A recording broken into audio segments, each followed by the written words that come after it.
Hey everyone, it's Richard Metal Fan here.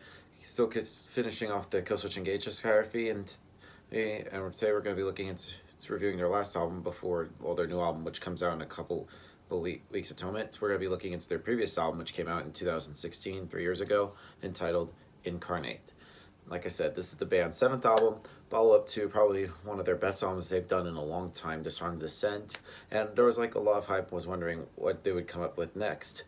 And here we are with the band's seventh full-length album, Incarnate.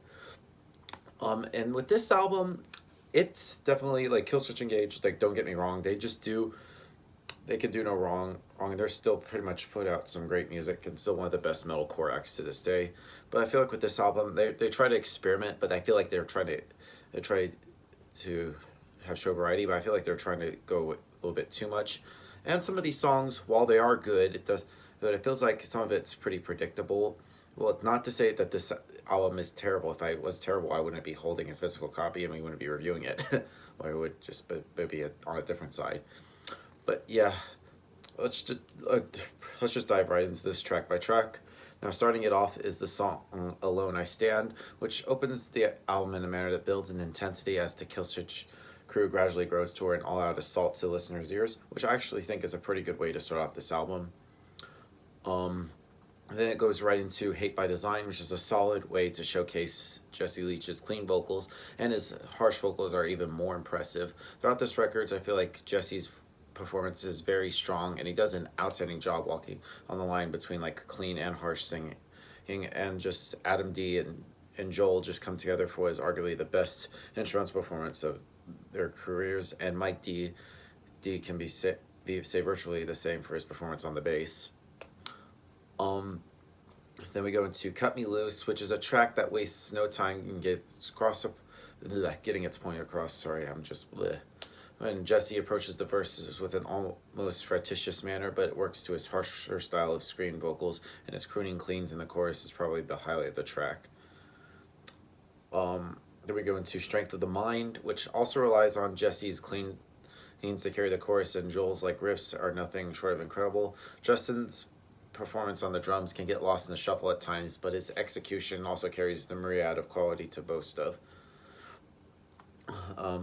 Just Let Go. Now this song right here can definitely be seen as like an upbeat, positive song, but it's like written from a different perspective, and this is a great thing, having like poetic license and being ambitious. Because for me, the song kind of feels a little bit sad. I feel like it also comes from a really dark place.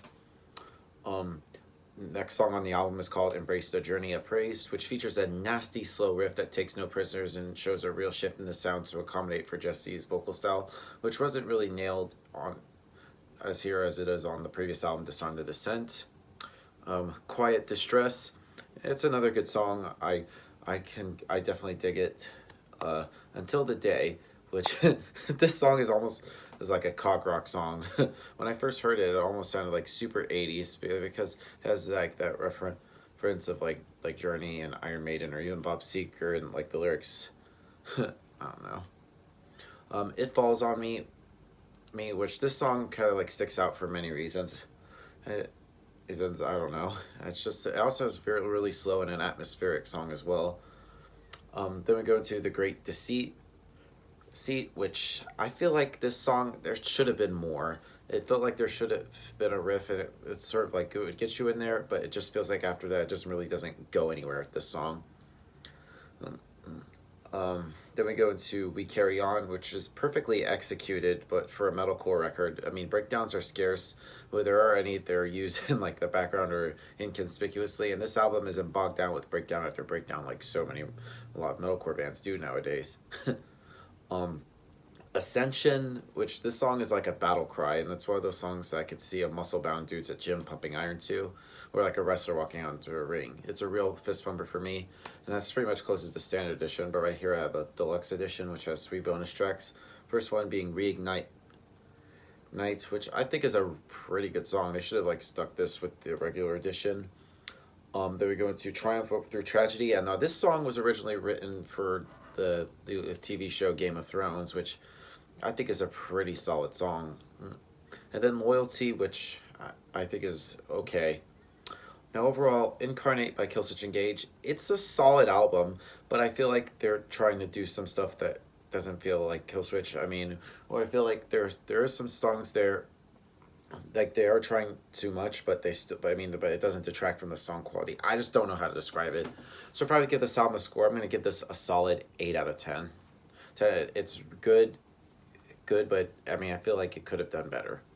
Let's just leave it at that.